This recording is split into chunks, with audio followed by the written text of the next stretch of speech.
Je vous salue Marie, pleine de grâce, le Seigneur est avec vous. Vous êtes bénie entre toutes les femmes, et Jésus, le fruit de vos entrailles, est béni. Sainte Marie, Mère de Dieu, priez pour nous pauvres pécheurs, maintenant et à l'heure de notre mort.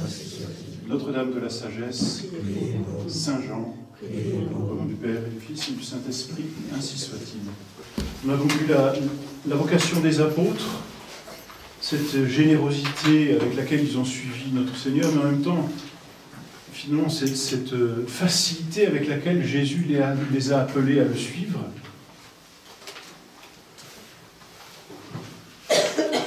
Et alors, Saint Jean, c'est sans transition, donc on a terminé avec Nathanaël. Il ajouta en vérité, je vous le dis, vous verrez désormais le ciel ouvert et les anges de Dieu montant et descendant sur le Fils de l'homme. Et Saint Jean passe tout de suite donc au chapitre 2, là tout de suite c'est le chapitre 2, versets 1 à 12 que je vous commence. Saint Jean passe sans transition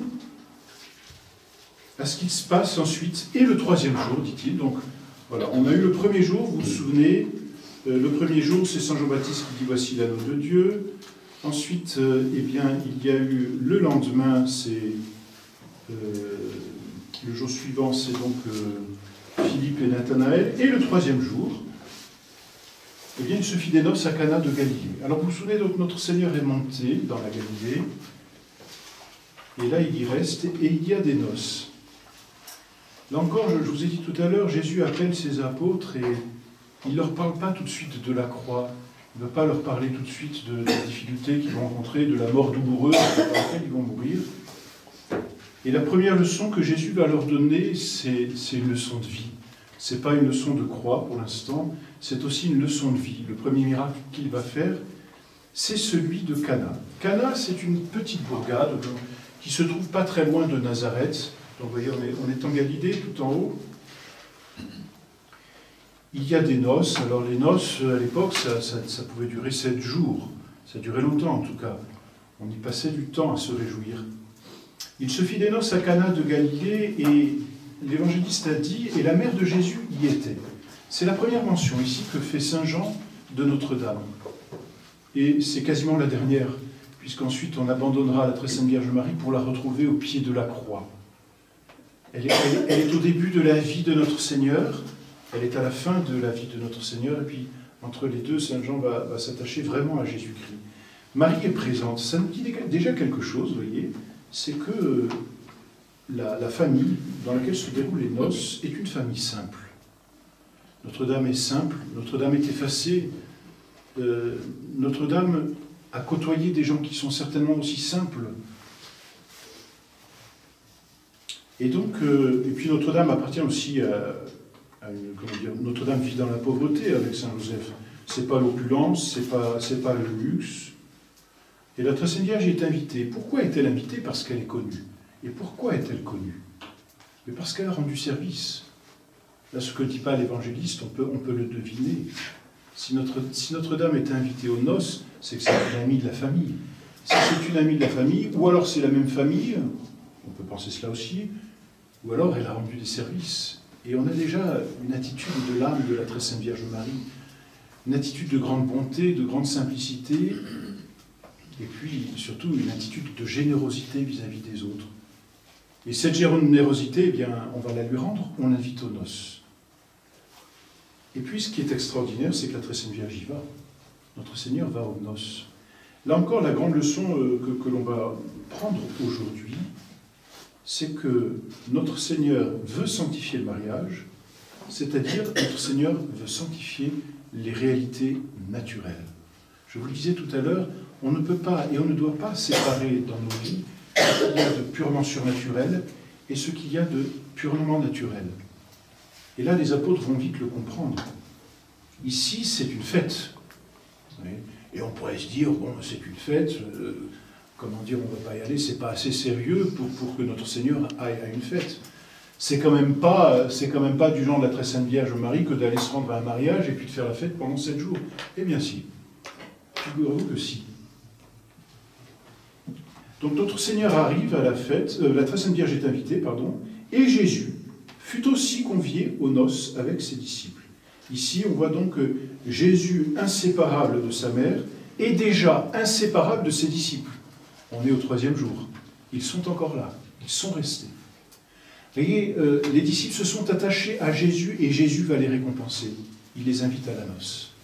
Vous voyez, l'attachement à Jésus produit cette joie. Joie de vivre avec notre Seigneur. Ici, il faut donc considérer qu'il y a toujours 2 plans superposés, le plan humain des noces et le plan divin du miracle.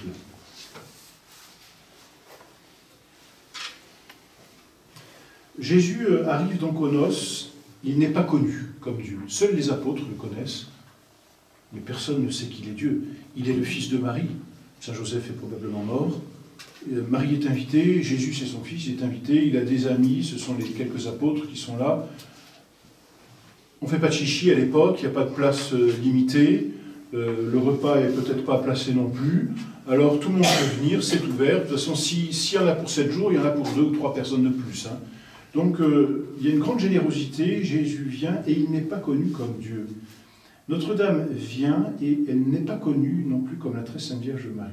Alors que font-ils? Vous voyez, Notre-Dame aurait pu, comme notre Seigneur, Notre-Dame aurait pu arriver, se mettre à table, et puis bon, on va dire à tout le monde, vous m'excuserez, mais je suis quand même d'Immaculée Conception, donc si vous pouviez éviter de rire trop fort, de garder un certain sérieux, et puis même de ne pas rire du tout. Hein. Notre-Dame aurait pu arriver comme cela, en disant, bon, ben voilà, je suis la mère de Dieu. Jésus aurait pu dire, je suis le Messie, vous attendez tous, je vais vous faire un sermon. Ça vous cache la noce. Hein. Si vous invitez un prêtre à vos mariages et qu'il prend le micro et commence à faire un sermon, vous dites, oula, on est mal barré là, que va devenir le repas? Et, non, Notre-Dame et notre Seigneur, ils vont dans la plus grande simplicité. Mais vous voyez, ça nous dit la simplicité de la sainteté. La sainteté, elle est au quotidien, dans les choses les plus simples, quand elles sont faites pour Dieu. Donc elles doivent pouvoir être faites pour Dieu. Mais quand elles sont faites pour Dieu, et on peut se sanctifier en faisant la fête. La preuve. Et Notre-Dame était à table, elle a dû parler, vous imaginez bien. Il y a là encore une grande simplicité. Qui est la sainteté de la Sainte Vierge Marie? Elle n'était pas là en disant bon, ben, je suis toute recueillie, mon âme est en Dieu. Elle aurait pu redire son Magnificat, je suis en oraison. Voilà. Alors laissez-moi. Non, Notre-Dame, elle ne s'est pas mise à une table à part en disant bon, ben, je suis la mère de Dieu. Notre Seigneur, c'est la même chose. Tout Dieu qu'il est, il est présent aux noces. Et être présent aux noces, c'est être présent à la fête. Jésus et Marie participent à la joie commune. Et non seulement participent à la joie commune, mais en même temps, ils vont l'entretenir sans aucun doute. Et on verra par le miracle. La joie est quelque chose de bon, et c'est même l'essence de la vie chrétienne. Le catholique est un homme joyeux. Et il fait de toute occasion un moment de joie. Pourquoi? Quelle est la joie pour nous? C'est d'être avec le bon Dieu. C'est d'être avec la très Sainte Vierge Marie. Parce que tout s'arrange avec le bon Dieu, tout s'arrange avec la très Sainte Vierge Marie. Et cette joie, vous voyez, c'est une joie qui rejaillit sur les autres. Parce que la joie est un fruit de la charité, un acte de la charité, dit saint Thomas. Parce que la joie est un acte de la charité, alors cette joie, elle est d'abord en Dieu, comme la charité est d'abord en Dieu, mais cette joie, nécessairement, elle rayonne et elle se répand sur les autres. Et être catholique, c'est être joyeux dans le monde. Être joyeux en Dieu, d'abord, certainement, mais être joyeux dans le monde. Et le catholique, il est sérieux parce qu'il y a un engagement et parce qu'il y a l'éternité. Mais ce sérieux, ce n'est pas une forme de moralisme, vous voyez, où on est droit comme un i, et puis alors tout doit être carré autour de nous. Le catholique est joyeux dans sa vie. Vous avez parfois ce que j'appelle des vertueux glaçons, de ces âmes qui sont pas sympathiques à vivre, disons-le. Hein. Vous savez, vous racontez une bonne blague à table, parce que c'est un moment détendu, parce que c'est un moment où on peut rire, et que la joie fait partie de la vie chrétienne. Et puis vous avez toujours le rabat-joie. Alors vous racontez une blague pas méchante, vous ne blessez même pas la charité, vous ne parlez de personne en particulier, bref, c'est drôle, tout le monde rigole, et vous avez le vertueux qui vous dit, et vous savez que pendant ce temps, il y a des âmes qui vont en enfer. Ben, ça vous lâche une ambiance. Hein. Imaginez si l'abbé prend le micro pendant le festin que vous avez organisé et vous dit, il y a des âmes qui tombent en enfer. C'est vrai, on est bien d'accord qu'il y a des âmes qui tombent en enfer. Et on est bien d'accord que c'est tragique, vous voyez. Mais il y a autre chose qui est joyeux, c'est qu'il y a des âmes qui vivent de Dieu. Et ça c'est quelque chose de joyeux. Et cette joie, il faut la communiquer. Donc ici, dans ces noces de Cana, la grande leçon que l'on peut retenir pour l'instant, c'est la simplicité de la vie chrétienne. Quoi que vous fassiez, dit saint Paul, que vous mangez, que vous buviez, et vous mettez ça à toutes vos activités, que vous fassiez vos courses, que vous soyez en train de faire le plein de gasoil, que vous soyez en train de tondre la pelouse, quoi que vous fassiez, faites tout pour la gloire de Dieu. Et oui. Et l'Écriture dit ailleurs, c'est dans la sagesse, je crois, il y a un temps pour pleurer, il y a un temps pour rire, il y a un temps pour tout. En fait, la simplicité de la vie chrétienne, ce n'est pas tellement les activités que l'on pose, il y a celles que l'on est obligé de poser, comme les prières, comme la messe dominicale, il y a les activités naturelles que l'on est obligé de poser, comme de manger, comme de dormir. Mais ce qui fait l'essence de la vie chrétienne, ce n'est pas tellement les actes que l'on pose, c'est la charité avec laquelle on fait tout. Et tout peut être fait par charité, et tout devient étincelle de sainteté dans ce cas-là. Et en fait, Saint Jean est le seul, c'est assez curieux d'ailleurs, il est le seul à noter cette présence aux noces. Pour nous, ça nous surprendait, on disait quoi? Il est Dieu, il va à un festin. Vous voyez, ça ne veut pas dire qu'il faut tout le temps faire des festins, mais ça veut dire que ça fait partie d'une bonne vie chrétienne aussi, vous voyez. Voilà, simplicité ici de la sainteté, simplicité de notre vie quotidienne. Et pensez bien que notre Seigneur aussi était à table, la Très Sainte Vierge était à table, on a dû parler de tout et de rien, du beau temps, du voisin, du lavoir, j'en sais rien, il n'y a pas de voiture à l'époque, enfin bon, c'était pas non plus que des choses sérieuses. Mais en fait, la Très Sainte Vierge l'a fait avec toute la charité qu'elle pouvait. Et puis, imaginez aussi, au bout de 6 jours, je ne sais pas si Notre-Dame est restée pendant 6 jours, enfin, il y avait du vin, on le sait bien, puisqu'il vient à manquer, c'est qu'il a dû partir aussi assez vite. Hein. Alors, peut-être qu'il y en a qui ont un peu abusé sur la bouteille, et il y en a qui devaient être dans un état un petit peu, disons, un peu éméché, et puis il y a dû avoir des propos un peu grossiers, ou des propos peut-être diffamants aussi. Notre-Dame est là, certainement elle n'a jamais consenti à toutes ces choses-là, mais on peut aussi imaginer la pitié et la prière intérieure de la Très Sainte Vierge face à ces âmes qui manquent finalement de droiture, qui manquent de ce quelque chose qui fait le chrétien, de celui qui se maîtrise en toutes choses. Et elle aurait pu dire, la Très Sainte Vierge dit, enfin, mon fils est là, et si tu savais qui c'était, tu ne te tiendrais pas comme ça. Elle aurait pu avoir, vous voyez, cette façon moralisatrice de regarder les choses. Eh bien, Notre-Dame les a certainement regardées avec beaucoup de pitié. Avec cette pitié qui est un fruit encore de la charité. C'est-à-dire, elle voit la misère et elle voudrait subvenir à cette misère. Et d'ailleurs, la misère, elle la voit, Saint Jean nous la montre que de façon matérielle. Et c'est comme ça qu'on la voit à Cana. Il y a une misère. Mais on peut transposer dans l'ordre spirituel. Notre-Dame a vu, elle avait un regard certainement beaucoup plus pénétrant que tout le monde. Et elle a vu la misère de certaines âmes, grossières, un peu débauchées. Et Notre-Dame a eu le même réflexe, certainement pour les âmes, qu'elle aura ici pour le vin.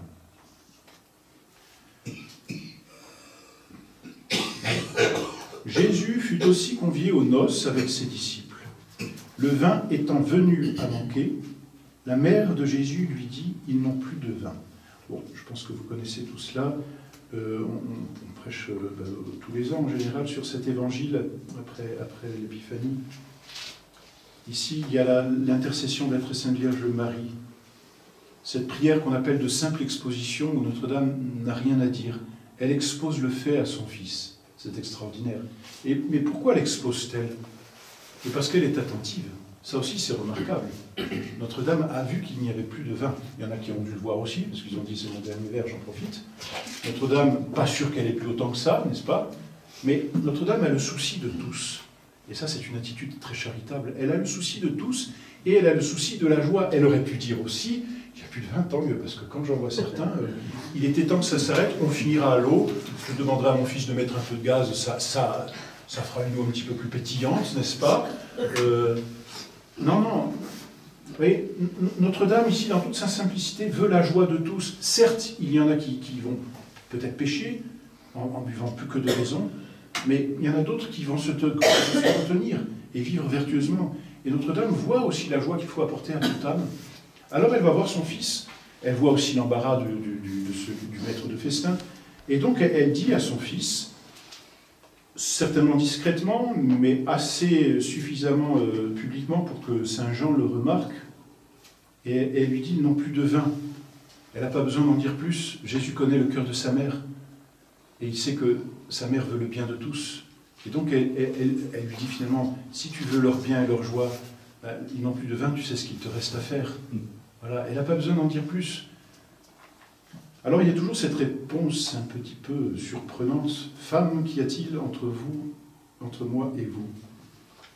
Il n'y a pas de mépris, hein, vous le savez bien, on vous l'enseigne. D'ailleurs, ce mot femme, comme je vous le disais tout à l'heure, on le retrouvera au calvaire. Notre-Dame arrive à Cana, Jésus l'appelle femme, qu'y a-t-il entre vous et moi? Et au calvaire, sur la croix, on retrouve la très sainte Vierge. Entre-temps, elle s'est complètement effacée, on la retrouve, et là Jésus s'adresse à elle, femme. Et là, il lui confie une mission. Tout d'abord, il lui dit, qu'y a-t-il entre vous et moi? Ça veut dire, vous m'avez donné la vie, mais la vie que vous m'avez donnée, ce n'est qu'une vie humaine. Si vous voulez un miracle, c'est ma vie divine, c'est par la vie divine que je vais le faire. Et cette vie divine, vous n'avez aucun pouvoir dessus. Je l'ai de toute éternité. C'est pas vous qui m'avez donné ma vie divine. Notre Seigneur lui dit cela avec beaucoup de respect. D'un autre côté, il lui fait comprendre aussi, et il nous fait comprendre, qu'il veut se servir de la très sainte Vierge Marie. C'est pourquoi, lorsque notre Seigneur meurt sur la croix pour nous donner sa vie divine, qu'est-ce qu'il fait? Il nous donne la très sainte Vierge Marie qui va nous donner la vie divine comme médiatrice. C'est très incroyable. Il lui dit là, à Cana, vous m'avez donné une vie humaine, la vie divine, elle est à moi, c'est à moi de faire ce que j'ai à faire. C'est mon problème, si je puis dire, mais avec tout le respect.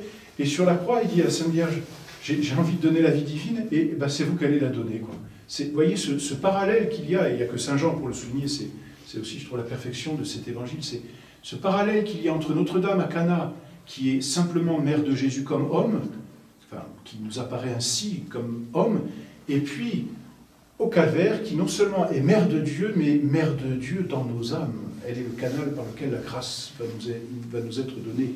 Elle devient pleinement, au pied de la croix, médiatrice. Ici, elle est déjà médiatrice, mais notre Seigneur lui montre qu'elle est médiatrice par une faveur divine, et pas par sa nature. Mais Notre-Dame, elle comprend ces paroles, je vous l'ai dit tout à l'heure, elle médite tout dans son cœur, donc mon heure n'est pas encore venue. Et sa mère, sans se laisser démonter, va voir les serviteurs, elle leur montre Jésus, et elle lui dit, faites tout ce qu'il vous dira. Là encore, quelle sobriété, vous voyez. Elle aurait pu se mettre en avant et dire, bon, ça y est, je vous ai obtenu quelque chose, et si vous l'avez, c'est grâce à moi. Vous voyez, Notre-Dame aurait pu se mettre en avant. Elle est la Sainte Vierge. C'est notre mère. Enfin, sans elle, Dieu ne serait jamais venu sur la terre. Elle s'efface ici. Elle s'efface. Comme si elle s'excusait presque de dire, bon, je suis là, mais c'est pas moi, c'est lui. Et elle montre Jésus. Là encore, Saint Jean nous présente la Sainte Vierge Marie, et il nous la présente comme il nous a présenté Saint Jean-Baptiste, comme un réflecteur, comme celui qui réfléchit et qui pointe du doigt Jésus. Comme si Notre-Dame disait, c'est pas moi qui suis important. Comme Saint Jean-Baptiste qui disait tout à l'heure, c'est pas moi, c'est lui, l'agneau de Dieu, et qui dit à ses disciples, allez-y, allez-y. Et que fait la Sainte Vierge? Elle dit, allez à Jésus, allez-y. C'est pas, moi je vous dis, il va faire quelque chose, mais c'est pas moi, c'est lui. Notre-Dame est là aussi, comme Saint Jean-Baptiste, réflecteur de la lumière, un témoin, témoignage, un poteau indicateur. Notre-Dame mène à Jésus. Et vous voyez, tous ceux qui disent que la dévotion à la très sainte Vierge Marie, la plus forte, est certainement déréglée, eh bien non. Notre-Dame mène toujours à Jésus. Celui qui aime la très sainte Vierge Marie finira par aller à Jésus. Celui qui va à Marie arrivera aussi à Jésus. Voilà. Bon, et puis ensuite, Saint Jean nous décrit le miracle. Or, il y avait la 6 urnes de pierre destinées aux ablutions des Juifs et contenant chacune 2 ou 3 mesures. Les urnes ici, signifient la loi ancienne, toutes les purifications qu'il fallait faire.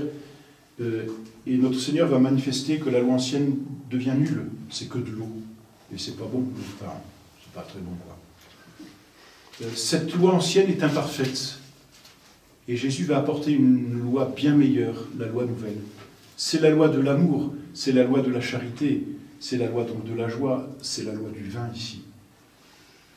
Donc notre Seigneur, en faisant ce miracle, c'est le symbolisme, manifeste qu'il y a quelque chose de plus grand que la loi ancienne. Il va communiquer une grâce plus grande que celle qu'il a communiquée dans l'Ancien Testament. La preuve, c'est qu'il remplace l'eau par le vin par l'eau, pardon, c'est le miracle. Et c'est surtout que ce vin-là est bien meilleur que le précédent. Ça, le maître du festin était assez sobre pour pouvoir le noter. Il y a eu d'abord le mauvais vin, et c'est l'Ancien Testament. Non pas que l'Ancien Testament soit mauvais, il est imparfait, parce qu'il est duc. Et puis il y a le bon vin, celui qui réjouit, celui qui rassasie, celui donc qui apaise, celui qui satisfait, celui qui apporte la plénitude. C'est la nouvelle loi. Et en plus, il y avait le mauvais vin qui vient à manquer, et maintenant il y a le bon vin et qui n'est pas prêt de manquer, hein, parce que d'après les calculs, on dit que si, avec toutes ces urnes remplies, il y avait entre 700 et 800 litres de vin. Ça fait une jolie cave. Hein. Oui, c'est ça, ça fait 100 bouteilles. Oui, c'est ça, ça fait pas mal. Plus maintenant. 1000 bouteilles. 1000 bouteilles. Il y a de quoi faire. Hein. Tout ça pour juste une semaine. Hein. Voyez l'abondance et la prodigalité d'abord de notre Seigneur. Dieu n'est pas chiche. Et envers chacun de nous, dans ses dons, Dieu n'est jamais chiche. Dieu donne toujours en abondance. Et en même temps qu'il donne en abondance, il donne ce qu'il y a de plus excellent. Le bon vin.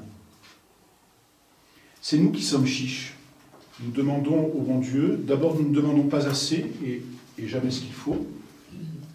Et puis ensuite, vous savez comme on demande des choses très matérielles. Hein. En fait, ça ne vaut rien. Alors, il y a des jeunes qui demandent d'avoir l'examen. Je pense que pour la plupart d'entre vous, quand on arrive à 60, 50 ans, 60 ans, les examens c'était bien, on aurait passé une année de plus à le faire. Avec le recul, on se dit, qu'est-ce que ça valait, quoi. Et nous, on est là en train de dire, donnez-moi mon examen. Dans nos demandes, en fait, on ne sait pas demander ce qui est essentiel.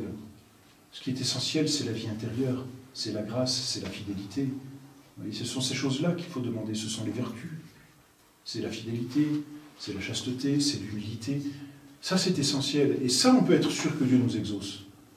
En plus, chaque fois qu'on demande quelque chose de matériel, vous savez comme on est toujours dans la crainte de se dire donnera, donnera pas. Quoi. Je fais ma neuvaine, je glisse le papier avec le dessin sous la statue, Saint-Joseph, la Sainte Vierge, et on attend 9 jours, et dans notre tête, il y a un point d'interrogation. Hein. C'est comme ça pendant 9 jours.